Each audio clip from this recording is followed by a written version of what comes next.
Hello and welcome to another episode of Now About That with James and Sarah. I'm James. I'm Sarah. And on this week's episode, Sarah and I are going to talk about Latinx History Month. We're also going to talk about LGBTQIA Pride History Month. That's this month. That's October as well. And then we'll just chat too, because we're just here to hang out and chat. And Sarah's yelling at an animal. I'm not yelling. Thank you. She's ostracizing an animal. I'm not ostracizing either. I'm telling him to go lay down. Oh. Because he's standing there doing the thing at me where he's like, we should go lay down. And it's like, bro, we literally just got up. So calm down. Sunny. Well, how's Sarah doing? Are you moved into you're starting to move into your new apartment? Yes, I'm starting to move into my new apartment. They actually ended up replacing the carpet because it was coming up at the front, and they were like, oh, we're just going to tack it down. No big deal. And then they went in there and the guy who was going to tack it down was like, actually, we can't tack it down because it's fraying. So they went ahead and just replaced it. Yeah. I think the people that they hired to put the carpet in the apartment that we have, which there isn't really much carpet, it's just in the bedrooms, which I am actually happy about because I hate carpet. I wish it wasn't even in the bedrooms. I mean, same. But I think the people that they had install it in here didn't do a very good job, because in the room that you stayed in while you were here, it's like wrinkling and coming up, and it's like it's not tight. So whoever put it in, they didn't put it in properly to where it secured down.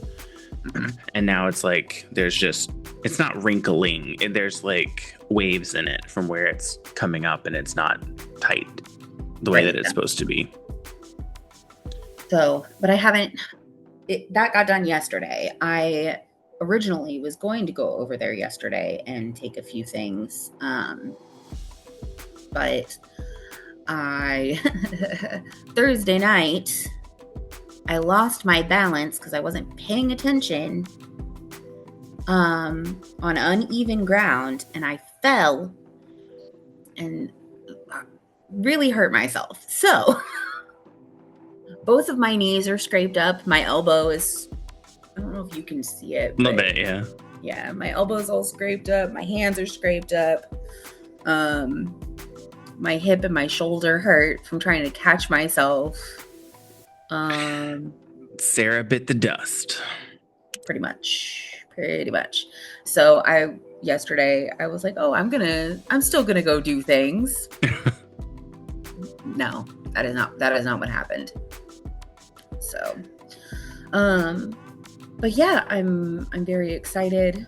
I am planning on going over there at some point today. I've been working on my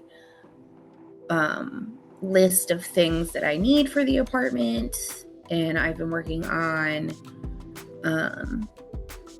like in my own head how I want to set things up. So we're going to start over the next month, because we have until the end of December really, start getting boxes and start boxing up some stuff here. We're not moving everything. I think we're gonna try and like put stuff on Facebook Marketplace and try and get rid of some stuff. Just because we don't want to there are some things that we don't really need anymore, like these two chairs that are relatively old and not super comfortable anyway, those big gray ones that we have. And I'm not a huge fan of the kitchen table that I bought, because I didn't realize it had holes in it. I thought it was like not one piece, but it was like put together and didn't have like holes in between. But it has like boards that go the length of the table, but they're separated, so there's like holes in between them, and there's like a crack in between parts of it, so it's like not a huge fan of it. And the chairs that I bought are kind of garbage anyway, so I'm going to see about getting rid of those and then some other stuff around here. And I did secure our moving company.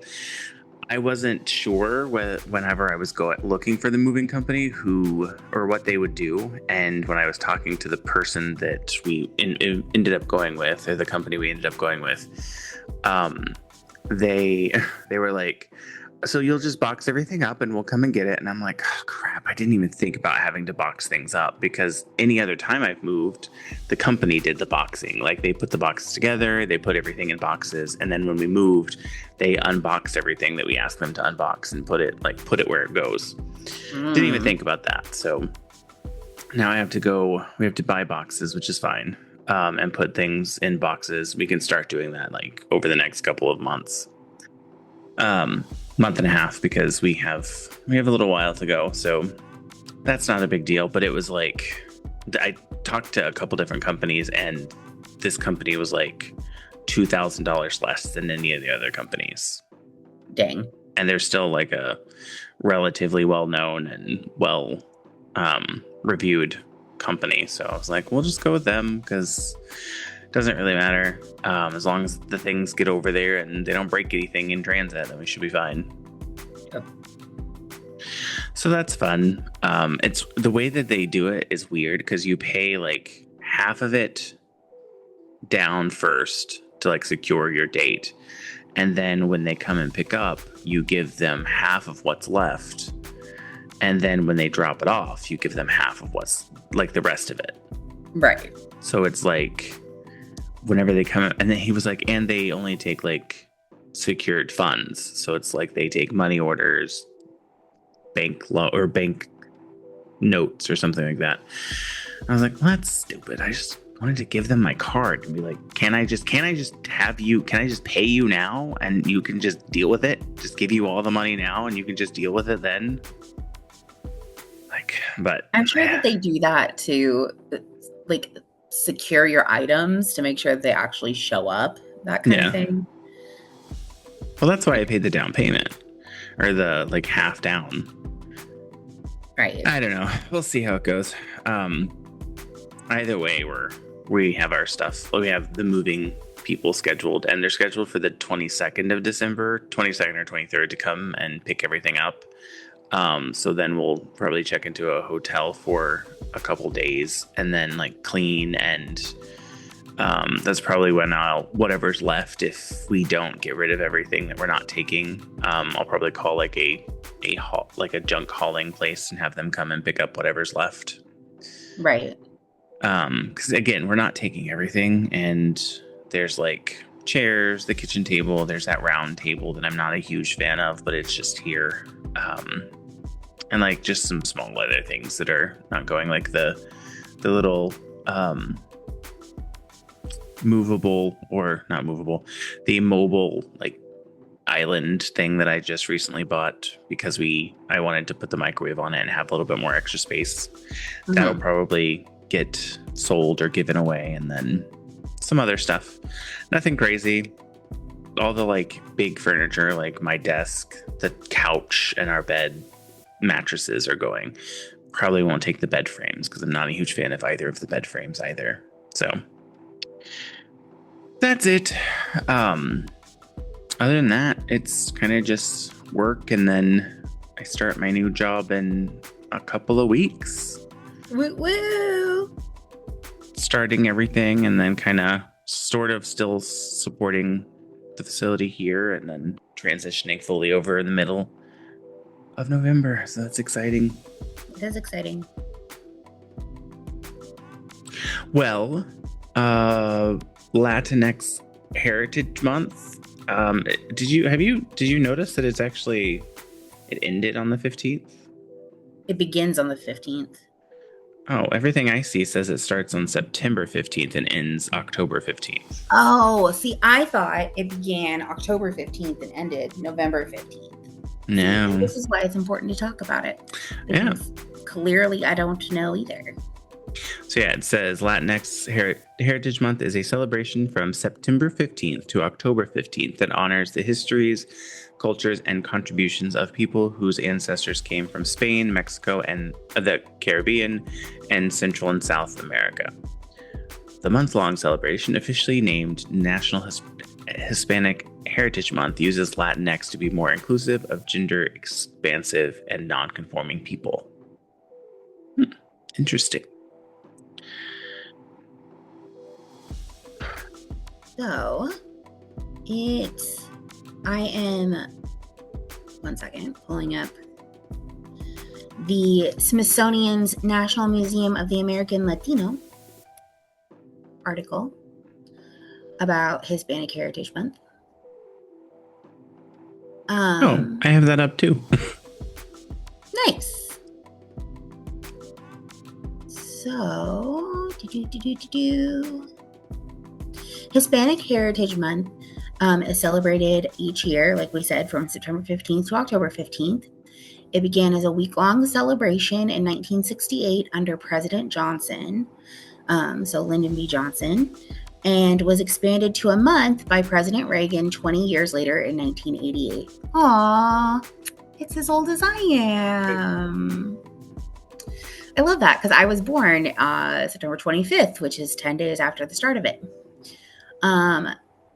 Hispanic Heritage Month does not cover one single month, but instead begins in the middle of September and ends in the middle of October. The time frame of this month is significant because many Central American countries celebrate their Independence Days within these dates, beginning on September 15th with Costa Rica, El Salvador, Guatemala, Honduras, and Nicaragua. By aligning with these Independence Days, Hispanic Heritage Month honors the resilience and determination of the Hispanic community.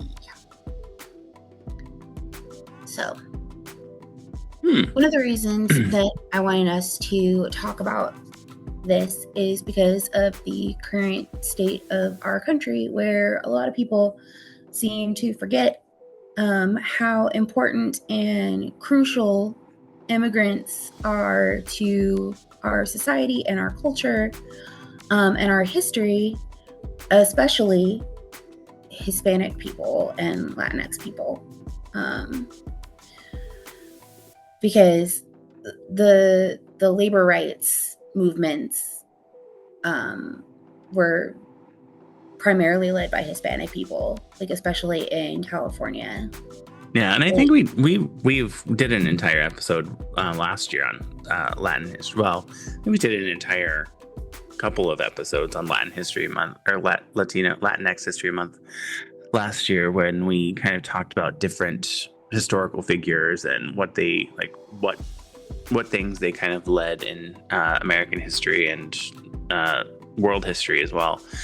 But it's nice to kind of refresh and go back and talk a little bit more. And further down in this is a list of key figures, and it says Latino history.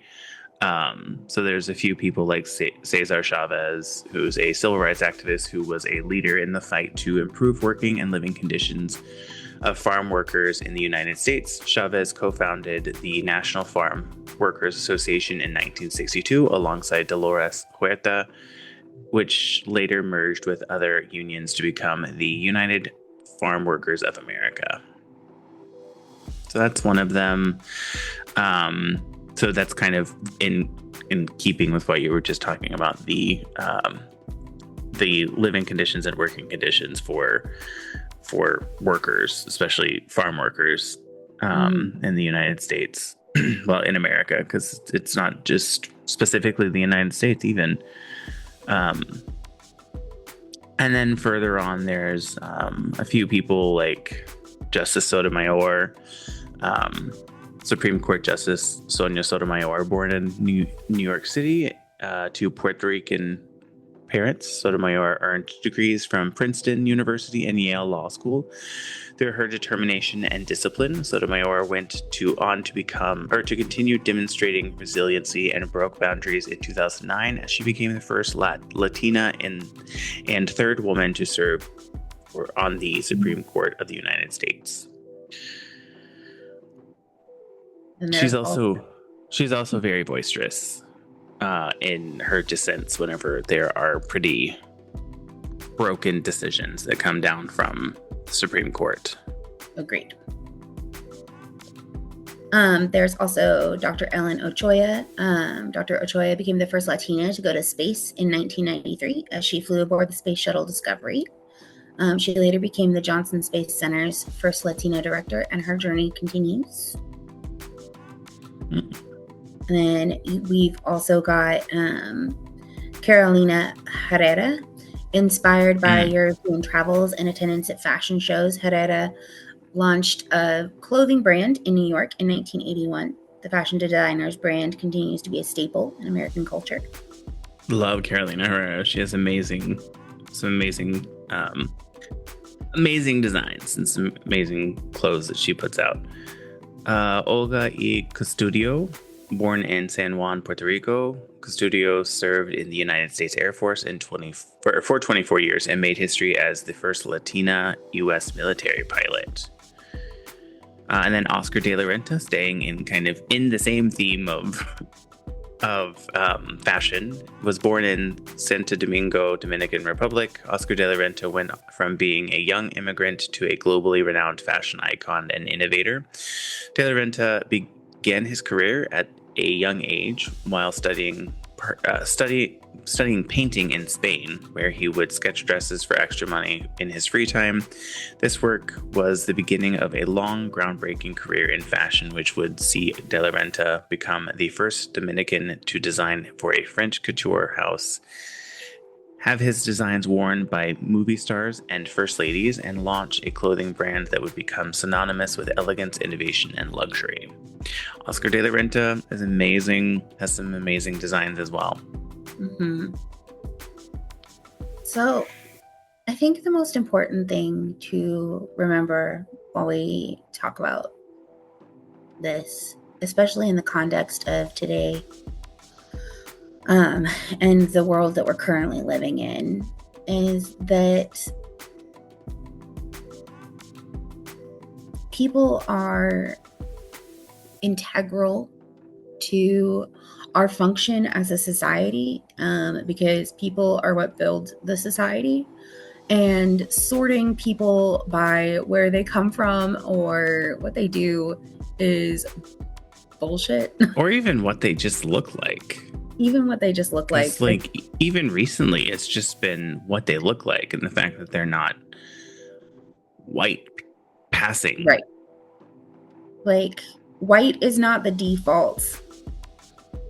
White is not the default. White supremacy isn't real. Like, I'm sure somebody out there is going, I don't think anyone that is listening to our podcast would be like that. But no, probably not. But somebody felt a disturbance in the force when I said that, and it's going, no. Oh, I do want to play you let me see if I can find it real quick. But I saw this earlier, and I really thought it was a great statement that it's Mo Hart from RuPaul's Drag Race and many other things. But it is a video that they posted on their TikTok page about the difference between white people and people who happen to be white. So let me share my screen with sound, and we can listen to it real quick. Share sound, share. So again, this is from Mo Hart's TikTok page. I was having a conversation with a friend the other day, and I was explaining the difference between white people and people who happen to be white. White people are the people who uphold the system. White people are the ones who smile in your face and act like the system doesn't exist, but I'm white and you're black and we're friends, so I'm not racist. You know what I mean? Yet they vote against your interests, you being the black friend, you know what I mean? Or the friend of color. People who happen to be white are people who see the system that keeps people that look like me, melanated people of any diaspora, in bondage, that sees that the same system that keeps me in bondage actually has white people and people who happen to be white in the same bondage, okay? They get it, they see it, they call out injustice there. They'll be there using their privilege to be like, no, this is what it is, and you're BS and you're lying. You know what I mean? Just to give clarity, there's a difference. My question to you, which one are you? I like that ending. My question to you, which one are you? Yes, I also like that ending. And I think both of us can proudly say we are people who happen to be white. Yes. I mean, I would. I hope that's how I am viewed, because that's what I'm trying to be. Yeah. I mean, I think the same thing, because I think we especially with this podcast, we try to kind of shed light on everything and point out when things are incorrect and unjust and bad things are being done to marginalized groups of people. Yeah. Before we move too far away from this current topic, before we get to talk about other topics, I did want to bring up a couple of inventions by Latino inventors, because I always like to include things that we use on a regular basis that people might not realize was invented by a person of color.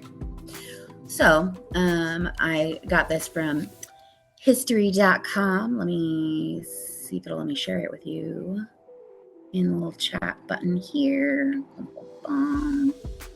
There we go. Just so you can see what I'm looking at. So, first of all, the color TV.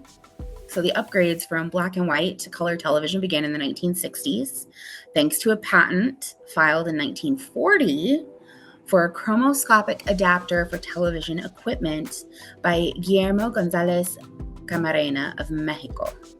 Camarena, an electrical engineer who specialized in electronics at the National Polytechnic Institute of Mexico, created the first trichromatic field sequential system, a technology that transmits moving images in variations of red, green, and blue to achieve a spectrum of color. Prior to his invention, televisions only broadcast images in monochrome. There's also earthquake sensing technology because of University of Chile Professor Arturo Arias Suarez. Scientists have the ability to measure the risks of damage related to a possible earthquake in a given location, which is really important, especially if you live in areas that can be hit by earthquakes, such as California. Yeah. CAPTCHA was invented by Luis Van An of Guatemala, and it's a cybersecurity system for anybody who doesn't know. I have a love-hate relationship with CAPTCHA. I also have a love-hate relationship with CAPTCHA, but you know, it mainly the one that's like pick the picture and you choose, and it's like pick the bicycles, or choose the tiles that have a bicycle in it, and you're choosing it, and you get down to the part where, okay, the tire of the bicycle is kind of in this one. Does it want me to pick that one, or does it want me to pick the whole bicycle? Yeah. But also Von An was a co-founder of the language learning app Duolingo. So very cool. I don't use Duolingo anymore because of their use of AI, but that's, for a while there, that was a really good thing for a lot of people. The contraceptive pill chemist Luis Miramontes of Mexico was only 26 and a doctoral student working in the lab of Carl Gerasi and George Rosenkranzen at Syntex SA in Mexico City when his team synthesized the birth control pill in 1951. And the artificial heart. Mm-hmm. By Domingo Santo Leoda, who was born in Argentina to Italian immigrants in 1924, became a pioneer in heart surgery. In 1969, Leoda developed the first total artificial heart to be successfully implanted in a human, and the device was implanted in a 47-year-old patient with severe heart failure. The implant allowed the patient to live for 3 days until the heart from a human donor became available. That's interesting. Mm-hmm. So, I mean, there's a lot of great inventions that people of color or Hispanic, Latino heritage have kind of developed, and that a lot of people, like you said, don't even know that were invented or groundbreaking by these people. There's a lot of stuff on this in this list from the Smithsonian as well, which I'm surprised it hasn't been scrubbed based on the current administration. But on here, it also goes to talk a little bit more about like food that you can make to honor the celebration, and it's also special for like days like Dia de Muertos, the Day of the Dead, and quinceañera celebrations. So there's things like tequeños, which are Venezuelan fried cheese sticks make tasty appetizers or snacks. I was gonna say they're super good. Yeah. If you've never had Venezuelan food, you don't know what you're missing out on. And there's a bunch of on here, like there's arroz con pollo, which is like a seasoned chicken and rice dish, which most of the time whenever I get like go to a Mexican restaurant or something, I usually gravitate towards something like that because it's usually delicious and it's pretty simple, and there's nothing that I don't like in it because I'm not a huge fan of cooked peppers, and a lot of things come with cooked peppers. Empanadas, everybody can love an empanada. Right. I don't know anyone who doesn't love an empanada. I also don't know anyone who doesn't love an empanada because what? How can you dislike an empanada? Dulce de leche, which actually I just this week we had what's the word I'm looking for, Sarah? A bake sale to raise money for the Trevor Project at work through the Pride ERG, and I brought in, so it was me, the co-lead, the other co-lead of the Pride ERG, and we brought in and another person from actually the Hispanic Heritage ERG that we have, and so the co-lead's husband actually did the baking. He made espresso chocolate chip brownies and caramel chocolate chip blondies. Ooh. And the co-lead from the Hispanic Heritage ERG brought in, it was like a flan cake mixture thing called flanocho. I think it's FLANOCCIO, I believe is how she spelled it. And it was like, it looked really good. I didn't have any of it because I was too busy running around because we had a bunch of other stuff happening too. What? You had other things going on? I know, it's crazy, right? No, it's FLANCOCHO, flanoco, and this is a Puerto Rican style flanoco is a vanilla flan cake. And it looked delicious because it was like a custard, but it was also a little bit cakey, with like a simple syrup on top and like a caramelized top as well. And it looked really delicious. And then I brought in, there were 3 different types of cupcakes. The first one was a chocolate with strawberry preserves and then a chocolate cream cheese icing. Second one was, because the reason I brought it up was chocolate with dulce de leche and a buttercream chocolate icing. And then the last one was just a vanilla cupcake with vanilla cream cheese icing. So it was a lot. And we ended up raising, I have to do a final count, but I believe it was over $300 for the Trevor Project. Love that. So I will make the donation when I log in on Monday, and we will have donated $300 to the Trevor Project. I think in total this year, because we did another fundraiser earlier this year, and it was $1,100. So in total this year, we've raised $1,400 for the Trevor Project. Just with our little tiny facility that I work at. Wow. We love. What else are we talking about? We can talk about whatever you want. I did know that it was also like LGBTQIA plus History Month. Not history, Pride History Month. So it's specific to like Pride events and the reason for Pride. So let me pull that up really quick.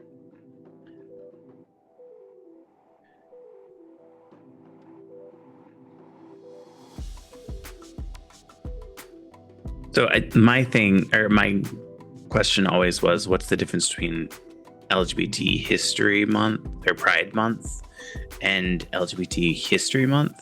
And it's LGBT History Month is observed in October to honor the history and achievement of the LGBTQ plus community.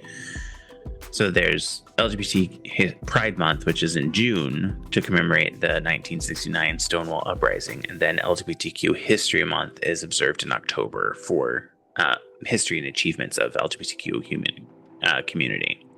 So that's the main difference. One is just to kind of partially commemorate the Stonewall Uprising, but also like celebrate LGBTQI plus people. And then the History Month is specific to observance of lesbian, gay, bisexual, transgender, and queer history and the history of the gay rights and related civil rights movements. And it was founded in 1994 by Missouri high school history teacher Rodney Wilson. And I believe we've talked about it in the past as well on here. And there's actually, which I'm surprised it hasn't been removed, but there is an entire website on the .gov website, or on a .gov website that is specific to the history of Pride and LGBTQ plus Pride. I love that. I love that it's still there for now. Yeah. Although this is about Pride Month, not actually the LGBT History Month. Where's this? Oh, so this is one of the things that we've done, where it's a list of like LGBT plus icons. So it's 2025 icons. One of them is Karl Lagerfeld, which I don't know that I agree with him, just because he's a very polarizing person, because he had like very hateful rhetoric towards certain people, and it was sometimes could be anti-Semitic, but also fatphobic and tons of other things. So he's not one of the best people, but he did like have a lot of influence and inspiration in fashion, which is always important as well. But he recently died not too long ago in Paris at the age of 85. But there's also people like, Billie Eilish, Coleman Domingo. They've had people like important, like more impactful people currently, like Sarah McBride is on here. Chappell Roan's on here. Harper Steele. So people that are like current day important icons that are like making headlines now. I am still reading through the book Before Gender, which talks about trans people starting in the 1850s all into the 1950s, because newsflash, we've been here forever. Yeah. Like, as long as people have existed, like these genders and sexualities have existed. And you can also see it in nature because it's a natural thing, but whatever, we won't get into that. So, and it's been so uplifting in a lot of ways. I don't think that a lot of people realize the impact, and by a lot of people I mean like Republicans specifically, the impact that being able to look back in our history and see that some of the people who are like us were at one point celebrated and uplifted and appreciated for their contributions to the world, regardless of the fact that they were non-binary or transgender or gay or a lesbian, you know, like they try to tell us that this is a new phenomenon, that this is not how people used to be, and that is simply not accurate at all, from a historical or biological perspective.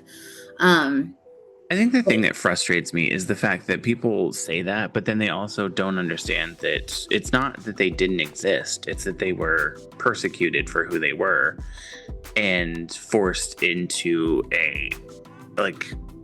live not as themselves, or some of them even institutionalized because they were thought to have a mental disorder. I mean, yes, that's true too. But one of the things that I love about this book is that it shows a lot of instances where these people were defended by their communities, and were protected and upheld as, you know, someone to look up to. Like, there was one that I was reading about. It was this woman who lived in Georgia, a Black woman who lives in Georgia, and she got really, really sick. And then they discovered that she was assigned male at birth. And she'd been happily married to her husband for like 30, 40 years at that point. They had an adopted child, and her son and the whole community came forward after her death and refused to allow her to be misgendered. And we're like, okay, so what? Who cares? She was still an amazing human being, and we don't care that she was assigned male at birth. Yeah. Like, there are stories out there of trans people across the entire spectrum being celebrated and beloved. And so it just goes to show that it's not a universal thing to hate, you know, people for their sexuality or their gender. Like, there were numerous times where they used to celebrate it even. Yeah. Like, we were important. Yeah, and I think the thing to point out is people that don't understand something will villainize it and make it bad, quote unquote, because they don't understand it. And it makes them uncomfortable. Well, it's like, newsflash, the world is not here to make you comfortable. Right. Like, obviously, if there's a safety question or a safety issue, yes, that makes sense. But most of the time, there's not.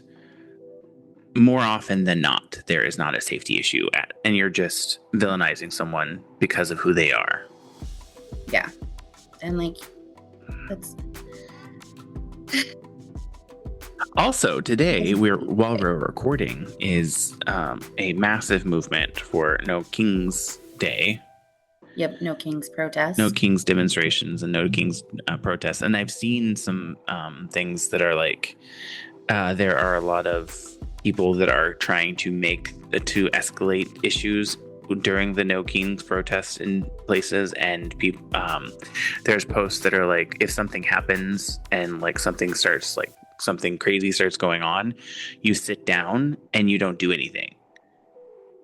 You let the people that are causing the commotion be the ones that are kind of standing up and being the ones that are causing the commotion to prevent issues like police getting involved and it being deemed as a dangerous protest or destructive protest. A riot. A riot because of people that are there to make it that way. But I will also say that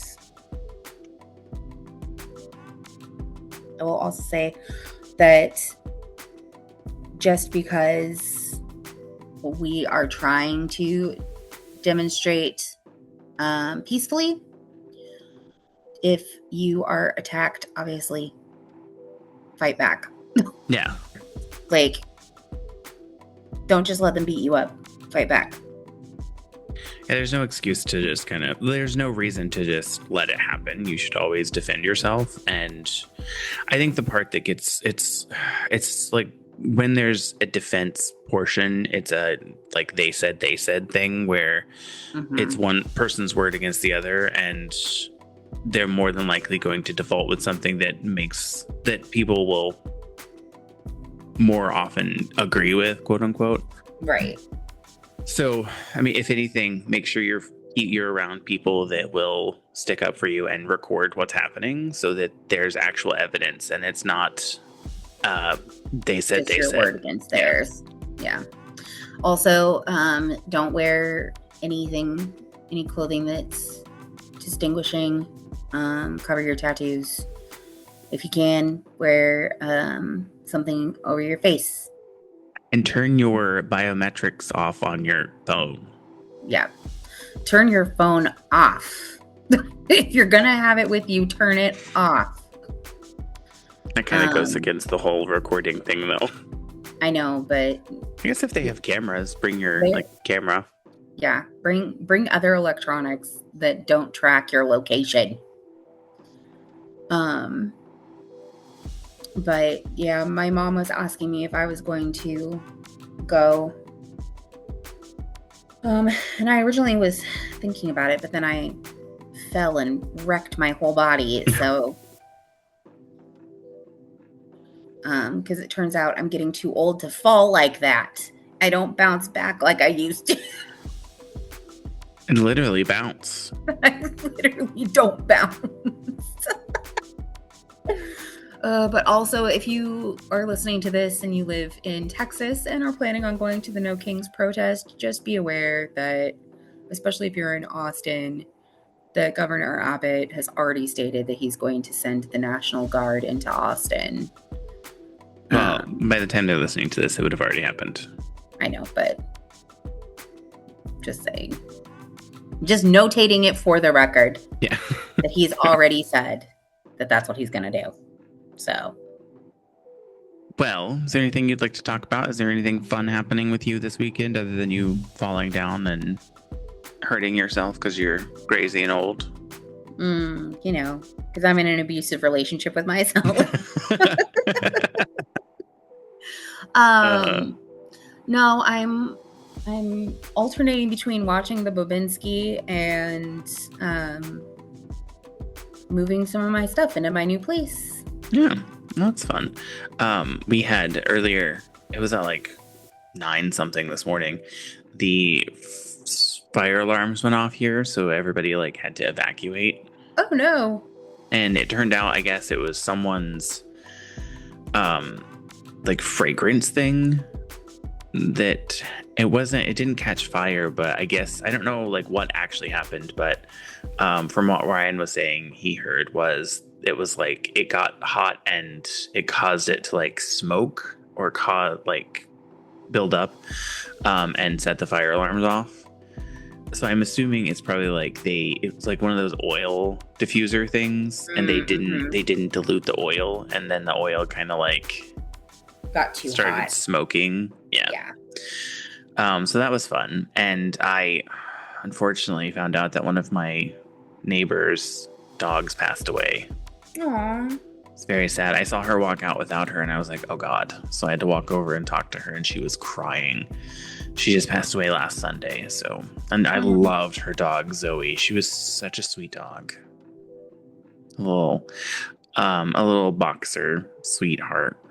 Sweetest dog I've met here. Not the sweetest. She was the sweetest dog.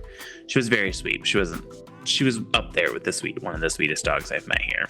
Yeah. So it was hard to hear, and I came back inside and lost it because it's sad. It's always sad when people lose their dogs, but especially when it's dogs that I knew and really enjoyed and liked to meet.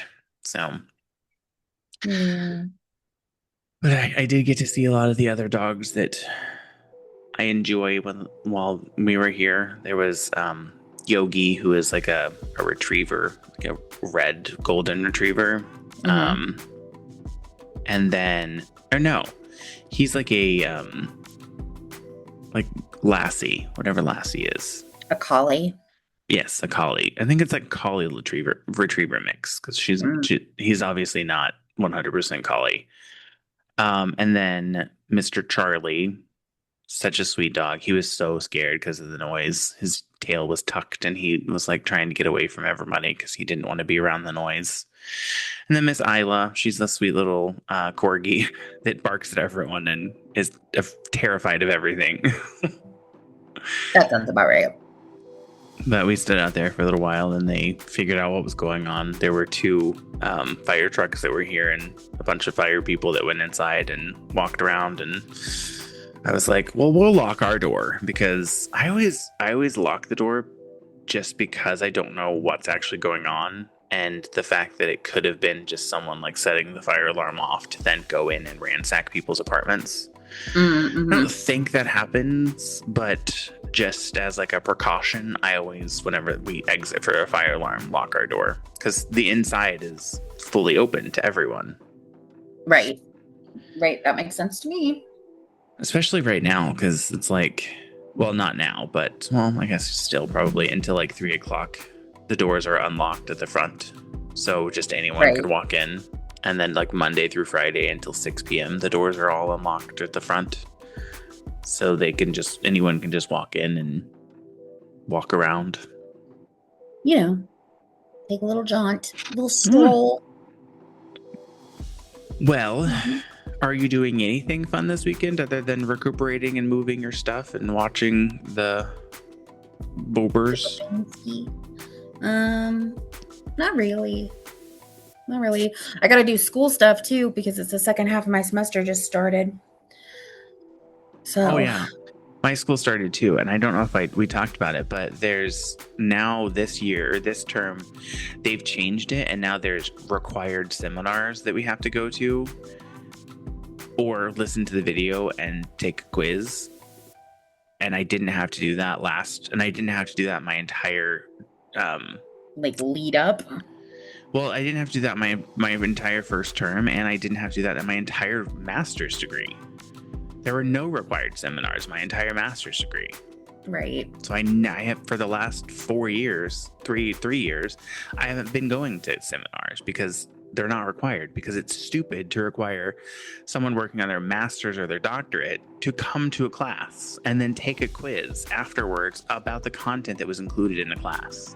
Right. Are we teenagers? I don't understand. I don't know. It's frustrating, but I guess they also changed it a little bit where we don't have as many discussion boards either, which I'm very happy about because I hate discussion boards. I mean, in the end, I'd rather do a quiz than a discussion board. That's true. And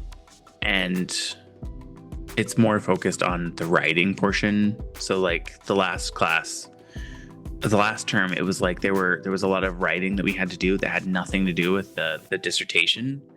And it was like all about content that was included in the class. I'm like, why are we doing this? We're supposed to be writing a dissertation. We should be researching our dissertation. Right. And that should be what we're writing about, not this bullshit that you're telling me to write about. I don't understand. So that's all fun. We'll see how it goes. I'm sure it'll be fine. I'm just annoyed. Good luck. What about you? What are you doing that's fun? Anything? Well, I just finished watching Made in Manhattan. Wow. Because it's for free on YouTube, so I watched it on YouTube. And tonight I'm going to make some homemade hamburger helper, because I watched a Grace Helbig video yesterday where she's testing trad wife trends. Mm-hmm. And one of them was homemade hamburger helper, and I've made homemade hamburger helper before. Right. But today what I got was instead of hamburger, I'm doing turkey burger. Ooh, and love my turkey burger. I do too. And I got whole wheat pasta instead of just like regular white flour pasta. Okay. So we'll see how it goes. And then just regular sharp cheddar cheese. Cheddar cheese. I'm excited. So I have to do some dishes so that I can then make it, because we used the pan that I want to use the other day.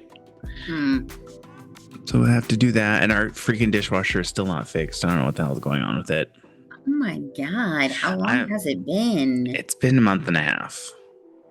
I mean, what we're doing, we're just using it so we are using it, but we're not using it. We're putting the dishes in it to drain. I know, but like at this rate, it's going to be fixed, truly fixed by the time you move out. I think they're just waiting until we move out to fix it. Probably. And I think I'm going to potentially, like, the last couple of days that we have the apartment, just hire someone to come in and like clean it. Smart. That way it's clean, and they can't say, well, it's not cleaned. It's like, no, it is. I hired someone professionally to come in and clean it. So if you point out things that is not clean, then I will go back to the cleaning company that I hire to ask them for my money back, because it's their job. Right, exactly.